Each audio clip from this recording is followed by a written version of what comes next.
नमस्कार दोस्तों, आपका स्वागत है हमारी नेक्स्ट वीडियो में। तो चलो स्टार्ट करते हैं। 155 क्वेश्चन। देखो, परावैद्युत क्या होते हैं? जो परावैद्युतों का उपयोग करते हैं कैपेसिटेंस में बीच में आवेशों को स्टोर करने के लिए। मतलब इसकी जो प्रकृति होती है परावैद्युताओं की, वो किस टाइप्स की होती है? चालक होते हैं, अचालक होते हैं, कुचालक होते हैं, या किस टाइप्स के होते हैं? तो जो परावैद्युतांक होते हैं वो विद्युत रोधी पदार्थ होते हैं। ठीक है ना? क्या होते हैं? विद्युत रोधी, मतलब डाई इलेक्ट्रिकल मटेरियल होते हैं वो। तो विद्युत रोधी पदार्थ था, C option is the correct answer. ठीक है ना? चलो देखो नेक्स्ट 156। दिए गए विकल्पों से विद्युत विभव। देखो ये तीन चीज़ें, या तो वोल्ट का यूनिट पूछ सकता है, ठीक है, या पूछ सकता है विद्युत विभव, या फिर पूछ सकता है इलेक्ट्रिकल पोटेंशियल। तीनों एक ही चीज़ है और तीनों को मात्रक होता है वोल्ट्स। ठीक है ना? वोल्ट्स या वोल्ट। ठीक है ना? कौन कौन से? एक तो विद्युत विभव पूछ सकता है आपसे, इलेक्ट्रिकल पोटेंशियल पूछ सकता है आपसे, और एक वोल्ट का मात्रक भी पूछ सकता है, जिसका मात्रक होता है वोल्ट्स। तो option number D is the correct answer. Next देखो 157। शुष्क परिस्थिति में मानव शरीर का प्रतिरोध। देखो इसमें दो प्रश्न बनते हैं। एक तो बनता है स्वस्थ मानव के लिए प्रतिरोध। ठीक है ना? यदि मानव स्वस्थ है और जीवित है, मतलब ह्यूमन बॉडी की बात अपन कर रहे हैं, तो उस केस में तो होगा 1000 ओम होगा।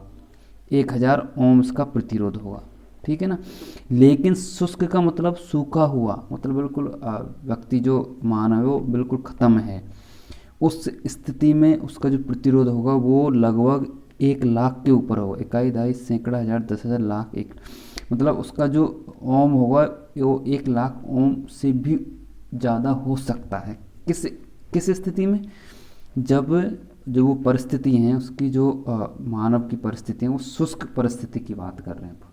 जब मानव डेड है बिल्कुल, और यदि मानव स्वस्थ है तो उस स्थिति में 1000 ओम्स का प्रतिरोध होता है। ये दोनों बातों में आपको प्रश्न को पढ़ के समझ के फिर आंसर टिक करना है। चलो नेक्स्ट देखो। हाँ, ये प्रश्न काफ़ी अच्छा है। एक बैटरी को 20 ओम के प्रतिरोध से, एक बैटरी है, ठीक है, एक बैटरी बना देते हैं अपन। ये देखो बैटरी का सिंबल से ये माइनस प्लस माइनस कर देते हैं। एक बैटरी है जिसका प्रतिरोध दे रखा है हमें, और इसमें करंट दे रखी है, मतलब रेजिस्टेंस दे रखा है 20 ओम। ठीक है, और बैटरी 0.7 की करंट दे रखी है, आई का मान दे रखा है।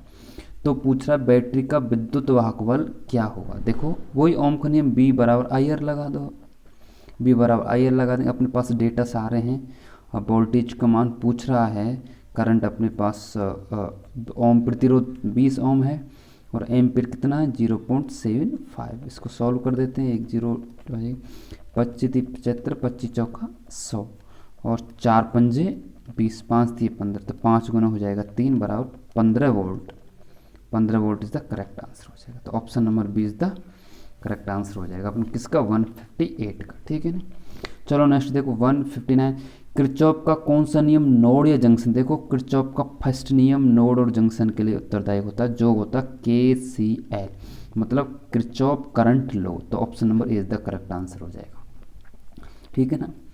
नेक्स्ट देखो 160। चालक कंडक्टर प्रतिरोध किस बात पर निर्भर करता है। देखो चालक का प्रतिरोध किस पर निर्भर नहीं करता है। प्रश्न को आपको आसानी ध्यान से, मतलब ध्यानपूर्वक प्रश्न को पढ़ना है पहले, कि चालक है, कंडक्टर है, उसका जो प्रतिरोध किस पर निर्भर नहीं करता है, ये पूछ रहा है।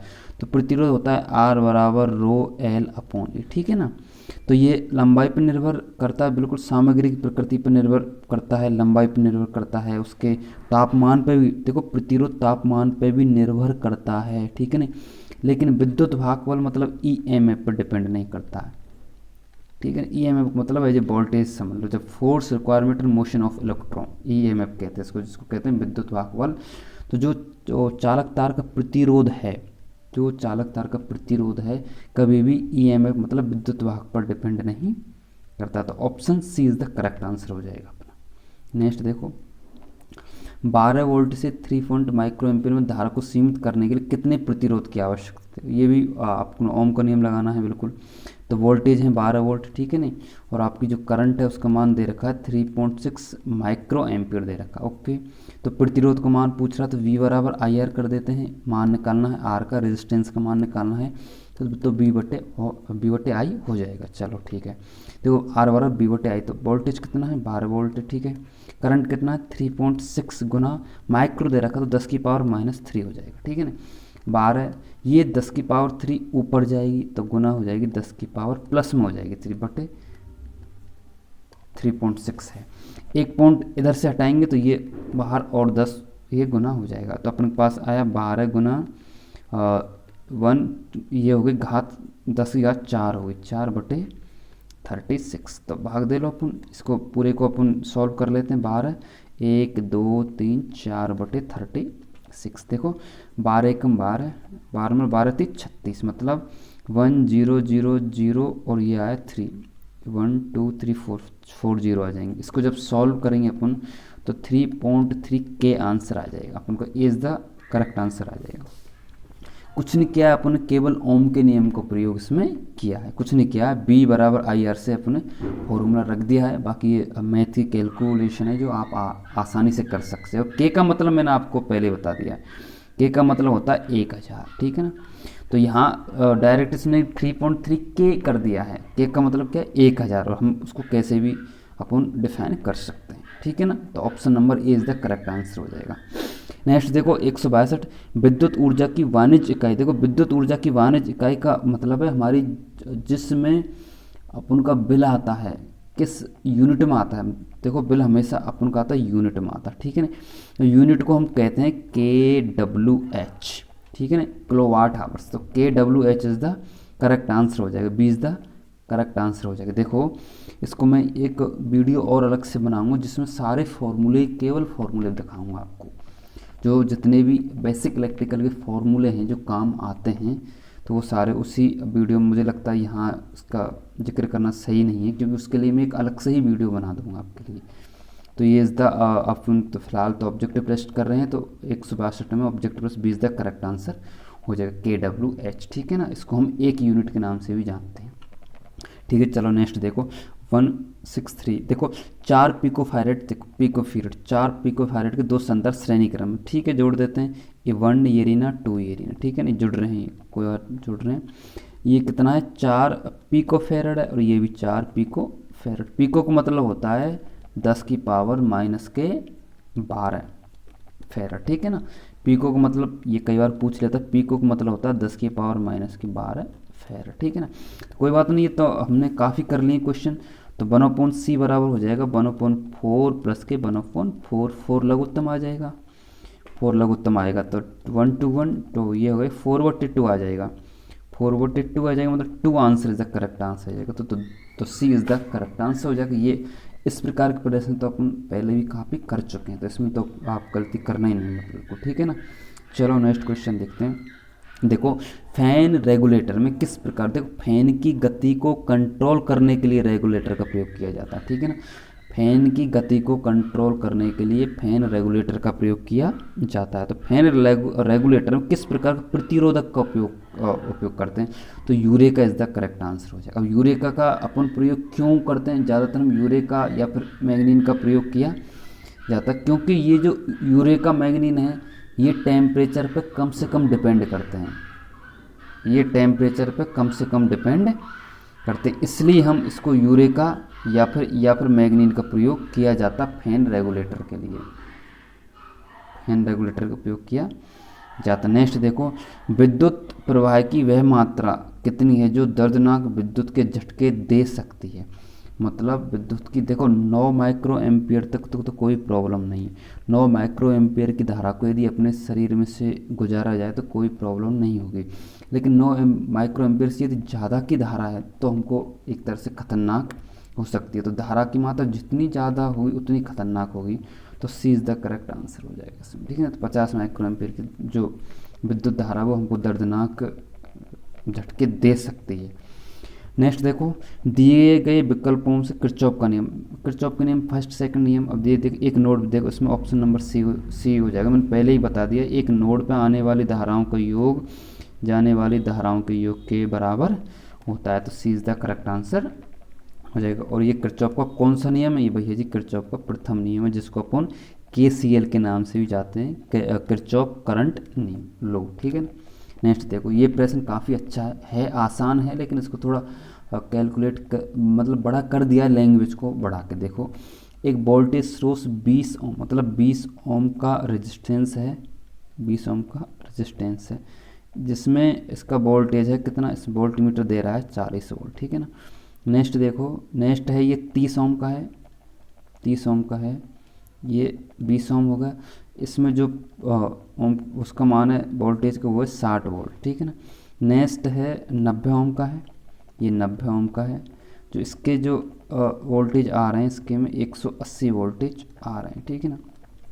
तो ये पूछ रहा है तो कितना वोल्टेज ड्रॉप होगा टोटल, तो कुछ नहीं करना है, मैंने आपको पहले ही बता रखा है, यदि श्रेणी क्रम है तो धारा का मान तो अलग होगा, लेकिन वोल्टेज का मान सबका अलग अलग होगा, तो अलग अलग होगा, लेकिन टोटल कितना होगा, तो इस सबको जोड़ देते हैं अपन। तो 40 प्लस के 60 प्लस के 180, ठीक है ना। तो 100 प्लस के 180, ये 280 इज़ द करेक्ट आंसर आ जाएगा।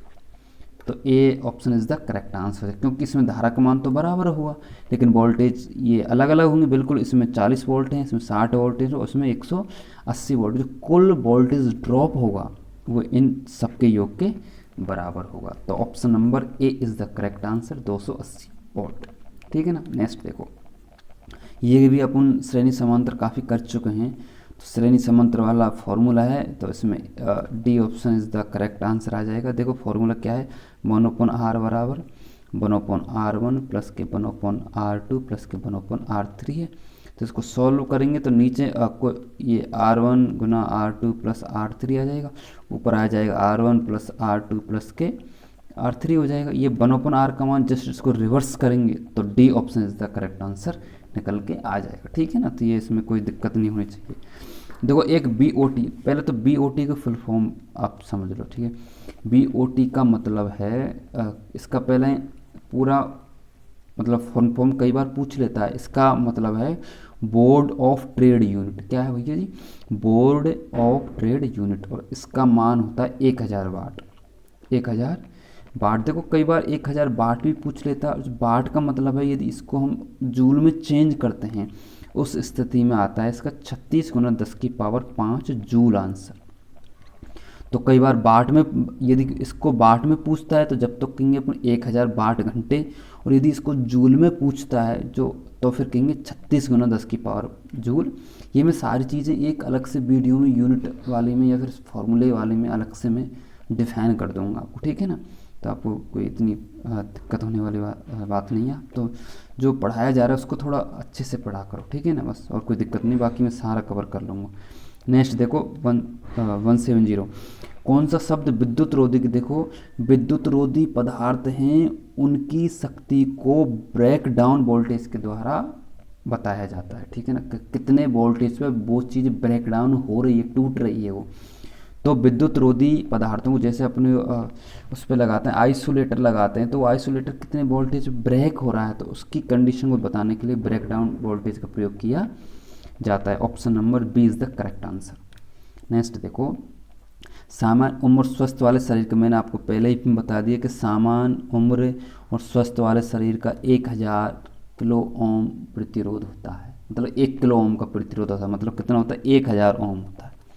तो B option is the correct answer होता है। देखो समांतर संयोजन कुल प्रतिरोध हमेशा घटता है, ए ऑप्शन डी आ जाएगा, कोई इसमें दिक्कत नहीं होनी चाहिए। देखो ये प्रश्न इंपॉर्टेंट है, ये मैंने पहले भी आपको बता दिया है कि यदि तार की लंबाई बढ़ाई जाए केवल, याद रखना, यदि तार की लंबाई बढ़ाई जाए केवल, तो उस स्थिति में प्रतिरोध होता है उसका NX गुना केवल, ठीक है नहीं। और यदि तार को खींच के उसकी लंबाई बढ़ाई जाए तो उस स्थिति में होता है N² प्रतिरोध होता है उसका। देखो ये N2 नहीं है भैया जी, ये थोड़ा मिसप्रिंट हुआ है, ये एक्चुअल में N² है, ठीक है ना। तो देखो प्रतिरोध R के किसी तार को खींचकर उसकी लंबाई यदि इसके मूल मान का N गुना कर दी जाए तो उसका नया प्रतिरोध N² होगा। तो option number C is the correct answer. यदि तार को खींचकर उसकी लंबाई बढ़ाई जाती है तो उस स्थिति में जो प्रतिरोध होता है वो लंबाई के स्क्वायर के गुना हो जाता है, ठीक है ना।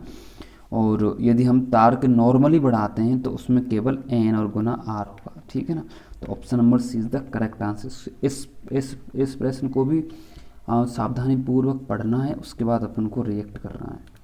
चलो नेक्स्ट देखो, निम्न में से कौन सा एक इंसुलेटिंग पदार्थ है? कॉपर हो ही नहीं सकता, सिल्वर हो नहीं सकता, चांदी हो नहीं सकती, तो D option is the correct answer. ये तो गलत हो गए, क्योंकि ये तो सब क्या है, चालक पदार्थ भाई जी, लेकिन ये इंसुलेटिंग पदार्थ पूछ रहा है जिसका प्रयोग इंसुलेशन के लिए करते हैं, ठीक है, कुचालक के लिए करते हैं, तो paper is the correct answer हो जाएगा। नेक्स्ट देखो, कॉपर के निम्न गुण के कारण के तारों का प्रयोग कनेक्टिंग तारों के, भाई कॉपर के कौन कौन से गुण है? एक तो उसका रेजिस्टेंस कम होता है, निम्न विद्युत प्रतिरोध, बिल्कुल सही बात है। निम्न चालक नहीं, ये तो गलत बात है, चालकता तो उच्च होती है उसकी, उच्च विद्युत प्रतिरोध ना प्रतिरोध, तो केवल A option is the correct answer आ जाएगा, ठीक है नहीं, क्योंकि कॉपर की चालकता तो उच्च होती है लेकिन उसका जो प्रतिरोध होता है वो कम होता है, इसलिए इसको कनेक्टिविटी के लिए मतलब अपन चालक के लिए प्रयोग किया जाता है। Option number A is the correct answer. देखो ये नेक्स्ट वाला भी मुझे अच्छा प्रश्न लगा। देखो, किसी कुंडली का मतलब ये कोई चौक है, कोई भी ले लो, और इस पर यदि हम इस तरह से बाइंडिंग करें अपन, इसको कहते हैं चौक, ठीक है ना, कुंडली कहते हैं, सॉरी, इसको कुंडली या कुंडली चौक एक ही बात है, कोई दिक्कत नहीं है। किसी कुंडली का कुंडलन प्रतिरोध, अब इसका हमको प्रतिरोध बढ़ाना है इस कुंडली का, तो कैसे बढ़ा सकते हैं? देखो ऑप्शन नंबर ए, फेरों की संख्या बढ़ाकर, बिल्कुल ये बिल्कुल करेक्ट है। पतले तार का प्रयोग बिल्कुल सही है, क्योंकि जितना पतला तार होगा, जिसका अनुप्रस्थ काट जितना कम होगा उसका रेजिस्टेंस उतना ही ज़्यादा होगा, तो मतलब पतले तार का प्रयोग करेंगे हम तो इसका रेजिस्टेंस उसी के अनुरूप बढ़ जाएगा, ठीक है ना। तो पतले तार का प्रयोग करके कर सकते हैं बिल्कुल। क्रोड सामग्री का इसका कोई डिफाइन नहीं है, लेकिन डी ऑप्शन है, ए एवं बी दोनों, तो ए और बी दोनों सही है, तो D option is the correct answer हो जाएगा, ठीक है ना। तो आप देखो कभी भी एग्जाम में बैठे हो, टेक्नीशियन के एग्जाम में या फिर रेलवे के एग्जाम किसी में बैठे हो, तो उसमें सबसे पहले आपको प्रश्न सावधानीपूर्वक पढ़ना है कि वो पूछ क्या रहा है। कई बार मतलब हम समझते कि कौन सा सही है और वो पूछ लेता कौन सा सही नहीं है, तो उसमें कई बार अपन गलती कर बैठते हैं। और देखो एग्जाम में तो एक एक प्रश्न अपन के लिए ये मान लो कि अमृत के बराबर है, तो एक एक प्रश्न को अच्छे से अपन को सॉल्व करना है, ठीक है ना। चलो नेक्स्ट क्वेश्चन देखो, एसी परिपथ में धारा तो हमेशा पल पल बदलती रहती है, तो D option is the correct answer हो जाएगा। ये तो कोई ज़्यादा बड़ा प्रश्न है नहीं, पहले भी डीसी एसी के बारे में बता चुका हूँ। तो एसी सप्लाई में तो हमेशा प्रत्येक क्षण ये सप्लाई चेंज होती रहती, लेकिन डीसी सप्लाई में कभी समय के साथ में उसकी वेव्स या धारा चेंज नहीं होती, ठीक है ना। तो C option is the correct answer आ जाएगा। 178 देखो, ये तो कुछ नहीं, पहले इसको कर लेते हैं सॉल्व हम, ठीक है, इसको सॉल्व कर लेते हैं समांतर क्रम में, पर इसको कर लेते हैं सॉल्व, फिर दोनों आ जाएंगे सीरीज में, फिर इन दोनों को कर लेंगे हो। तो ये आई होप पहले भी मैंने आपको कर चुका हूँ, तो इसका आंसर आ जाएगा B is the correct answer हो जाएगा। इसको मुझे लग रहा है इसको समझाने की आवश्यकता बिल्कुल भी नहीं है क्योंकि इसका हो जाएगा 1/2 टोटल, इसका हो जाएगा 1/2, ये फिर 1/2 और ये 1/2, दोनों को अपन जोड़ेंगे तो 1 ओम इसका आंसर निकल के आ जाएगा। आई होप आपके बिल्कुल समझ में आ गया होगा। नेक्स्ट देखो, उच्च प्रतिरोध निम्न धारा पाने के लिए, ये अच्छा प्रश्न। देखो उच्च प्रतिरोध मतलब रेजिस्टेंस अपन को हाई चाहिए, प्रतिरोध चाहिए उच्च, ठीक है। देखो इसमें तो पहले ही आंसर आ गया, प्रतिरोध चाहिए उच्च। प्रतिरोध यदि उच्च चाहिए तो सबको श्रेणी क्रम में जोड़ते हैं ना, श्रेणी क्रम में जोड़ते हैं, R1 पर R2 पर R3 बराबर R1 बराबर R1 प्लस के R2 प्लस के R3, श्रेणी क्रम में जोड़ते हैं, तो B option is the correct answer हो जाएगा। श्रेणी क्रम में जोड़ना है आपको, ठीक है ना। नेक्स्ट देखो, 2.2 किलो वाट 220 वाले हीटर का प्रतिरोध, ये प्रश्न भी मैं काफ़ी करवा चुका हूँ और ये मुझे प्रश्न वाकई बहुत अच्छे लगते हैं, क्योंकि ऐसे प्रश्न आते ही आते हैं एग्जाम में। देखो पी का मान दे रखा है, पावर दे रखा 2.2 किलो को अपन 1000 से गुना करके वाट में बदल लेते हैं, ठीक है ना। वोल्टेज दे रखे हैं अपन को 220, ठीक है ना। तो लगा दो फॉर्मूला, मैं डायरेक्ट फार्मूला अप्लाई कर रहा हूँ, तो P बराबर बी स्क्वायर वाला R डायरेक्ट फार्मूला अप्लाई कर रहा हूँ। यदि आपको पता नहीं है कि फॉर्मूले कैसे आते हैं तो बता देता हूँ एक और, P बराबर होता है V गुना I, ठीक है ना। लेकिन अपन के पास I है नहीं है, तो इसको ओम के नियम B बराबर IRC को प्रतिस्थापित कर देंगे, तो I की जगह अपन B/R लिख देंगे, तो यहाँ इसकी वैल्यू रखेंगे, तो P बराबर V स्क्वायर अपन R निकल के आ जाएगा। निकालना है रेजिस्टेंस अपन को, तो आर बराबर हो जाएगा बी स्क्वायर अपॉन पी, ठीक है ना। मान रख दो, बी का मान कितना है, बी का मान 220 गुना 220 हो जाएगा, ठीक है ना, बटे पी का मान कितना है 2.2 गुना 1000, ठीक है ना, 2.2 गुना 1000। जब इसको कैलकुलेट करेंगे तो 22 ओम इज द करेक्ट आंसर आ जाएगा, ठीक है ना। तो इसको ज़्यादा कैलकुलेट मैथ का पोर्शन है तो आप इसको आसानी से कर सकते हैं, ठीक है ना। ये 3 जीरो कट जाएगी, इधर से एक जीरो आ जाएगी, 22 इससे कट जाएगा ये, तो ये 22 ओम इज द करेक्ट आंसर निकल के आ जाएगा। देखो 181 किसी बिंदु से 1 सेकंड में, देखो 1 सेकंड में यदि 6.28 गुना 10 की पावर 18 इलेक्ट्रॉन प्रवाहित हो रहते हैं तो उसको हम 1 एम्पियर की धारा कहते हैं। 1 एम्पियर की धारा अपन कहते हैं, 1 एम्पियर की धारा 1 एम्पियर की धारा कहते हैं। 1 एम्पियर की धारा होती है, मतलब 6.28 गुना 10 की पावर 18 माइनस के 18 इलेक्ट्रॉन्स 1 सेकंड में प्रवाहित होने चाहिए। तो B is the correct answer इसका निकल के आ जाएगा, ठीक है नहीं, B is the correct answer आ जाएगा। नेक्स्ट देखो, प्रतिरोध का सिंबल बहुत आसान है। देखो ये तो सिंबल है सी का, ये सिंबल सी का है, ये सिंबल एल का है और ये सिंबल आर का है। D option is the correct answer आ जाएगा, ठीक है ना। प्रतिरोध लोड में शक्ति 6 में से किसके समानुपातिक होती है? देखो एच बराबर होती है आई स्क्वायर आर के, ठीक है ना। तो आई के यहाँ पर धारा के वर्ग के समानुपातिक होती है, तो D option is the correct answer आ जाएगा। बहुत आसान प्रश्न है, ठीक है। चलो नेक्स्ट देखो, किसी तार की मोटाई किसके मान पर निर्भर करती है? अच्छा देखो, ये 2 तरह के प्रश्न बनते हैं। किसी तार की मोटाई डिपेंड करती है विद्युत धारा पर, लेकिन इंसुलेशन की मोटाई डिपेंड करती है वोल्टेज पर। दोनों प्रश्नों को आसानी से और थोड़ा गंभीरता से सुन के इसका आंसर देना आप एग्जाम में। देखो किसी तार की, यदि तार की मोटाई की बात करता है, ठीक है ना, तार की मोटाई की बात करता है, तब तो ये जो तार की मोटाई डिपेंड करेगी विद्युत धारा पर, ठीक है ना। लेकिन यदि इंसुलेशन, जो तार के ऊपर अपन प्लास्टिक का, पेपर का, रबड़ का जो भी इंसुलेशन लगाते हैं, वो डिपेंड करता है वोल्टेज पे। जितना ज़्यादा वोल्टेज होगा उतना इंसुलेशन हमको ज़्यादा लगाना पड़ेगा, ठीक है ना। जितना ज़्यादा इंसुलेशन होगा, जितने ज़्यादा वोल्टेज होंगे, वोल्टेज का मान बढ़ेगा तो ऑटोमेटिक इंसुलेशन कवर का मान बढ़ेगा, ठीक है ना।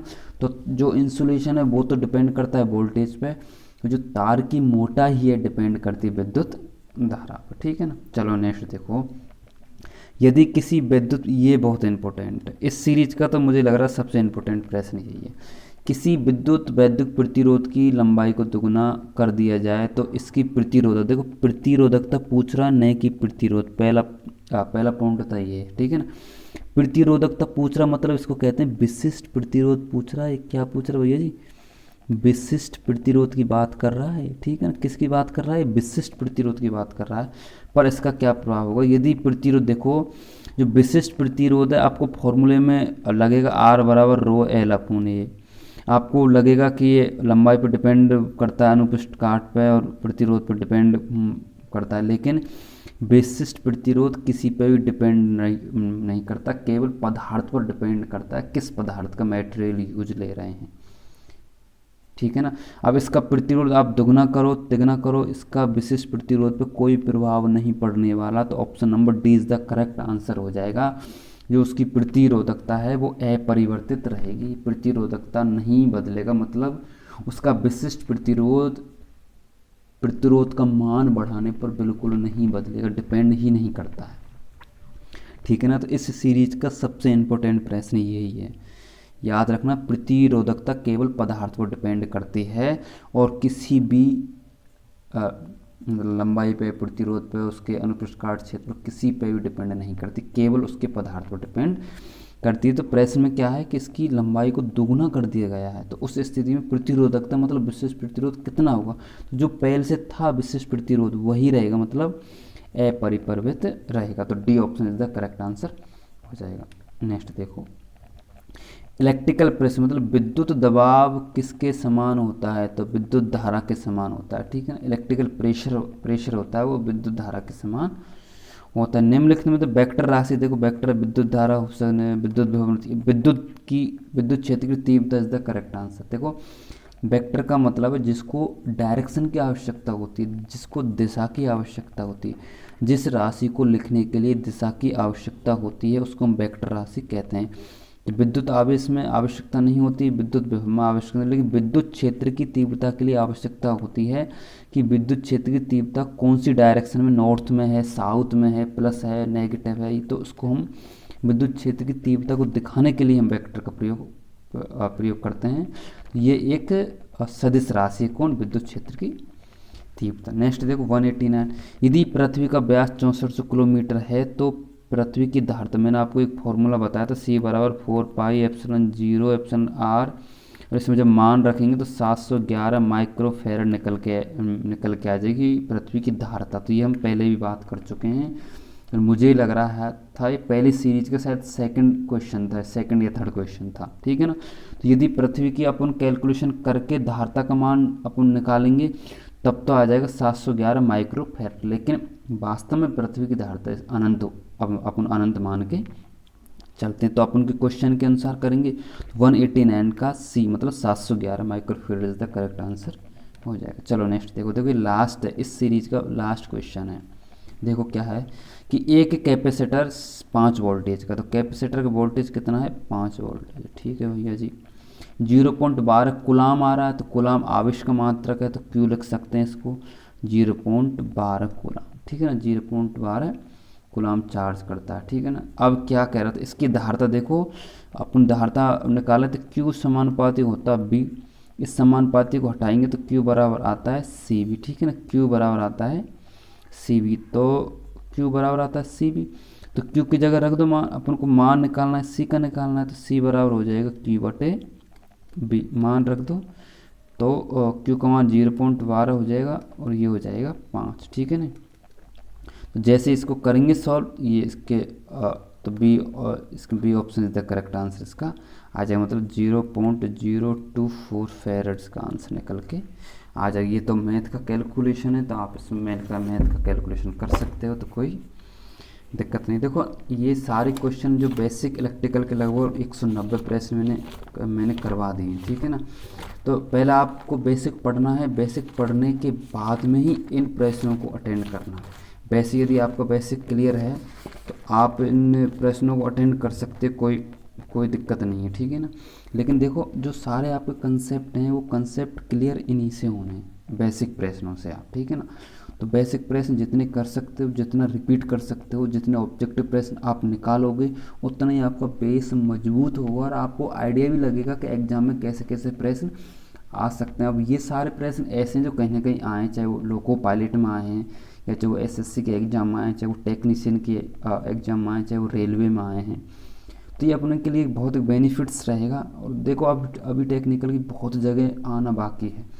राजस्थान में तो बिजली बोर्ड की जो टेक्नीशियन की उसमें बहुत सारी भर्तियाँ आने वाली हैं, तो उसके लिए तो बेस्ट है। मैं कह रहा हूँ एक प्रश्न भी बाहर नहीं जाएगा, इस सीरीज से एक प्रश्न भी बाहर नहीं जाएगा, पूरा कहीं ना कहीं से। देखो प्रश्न को थोड़ा सा चेंज कर सकता है, लेकिन यदि आपका बेस कंप्लीट है ना तो आपको डरने की बिल्कुल भी आवश्यकता नहीं है, आप उस प्रश्न को अटेंड करोगे ही करोगे, ठीक है ना। तो ये जो बेसिक इलेक्ट्रिकल की सीरीज़ है वो ख़त्म हो चुकी है। कल से या फिर जब भी अपन मैं वीडियो बनाऊंगा तो सेल और बैटरी के नेक्स्ट टॉपिक हैं, उसमें भी लगभग 150-200 के आसपास क्वेश्चन हैं, बहुत इम्पोर्टेंट। तो इस वीडियो को ज़्यादा से ज़्यादा शेयर करें, लाइक करें, सब्सक्राइब करें, और ज़्यादा से ज़्यादा मेरा मानना ये है कि इसको केवल रिवाइज करते रहें, आपके कंसेप्ट क्लियर होते रहेंगे, ठीक है ना।